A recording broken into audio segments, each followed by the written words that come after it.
Well, here's the thing. Saving money isn't always easy, but technology can help with that. And here to help us with all that, Jordan Hogan, our tech reporter. Jordan, welcome. Yeah, glad to be here, Chris. So, of course, technology can help us. There's actually a Utah-based app called Jelli. That's Jelli with an I, not a Y. But they are taking a simple spending habit and they're digitizing it. And they're also making the idea of saving more social.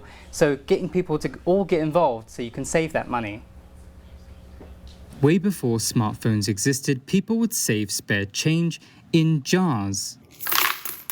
But now more payment methods are going digital, making it easier to spend more and lose sight of any savings goals you may have. So now the Utah-based app Jelli is trying to strengthen those savings goals by taking an old way of saving and modernizing it. Jelli allows you to create these jelly jars, which are virtual containers to help you segment and organize your money. David Smith, the CEO and co-founder of Jelli, said these jars are supposed to help you save in two ways. One is by setting funds aside for specific purposes, whether that's vacations, birthdays, anniversaries, college, or maybe just because you want to treat yourself to something extra special. Whatever that may be, you can assign a jar to it. The second really is to create a pool of money to control spending. The Jelli account comes with a physical debit card, but you can also pay with a digital card that works just like Apple Pay. Each time you buy something, it will ask you which jar you'd like to pull that money from. To get funds into your Jelli account,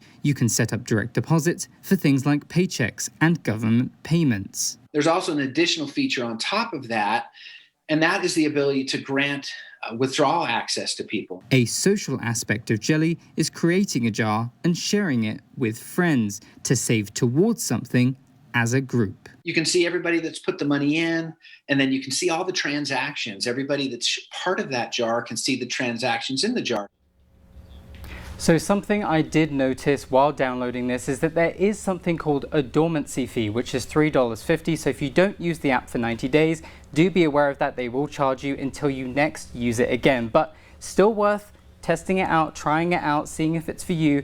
Of course, that initial investment, if you're not going to put money in there, it's not really for you. But of course, if you really want something that's going to budget, start throwing in your paycheck in there, and then you can actually just start being like, look, this is my grocery, these are my bills, and just kind of really getting organized. And I was telling you off air, like I need something like that because I still kind of hand write down, like, okay, I still do that as well. I do hand write a few things down to remind myself that I have bought a few things and I need to actually compensate for that at a later date. So. Well, thank you so much, Jordan. Yeah, you're welcome, Chris.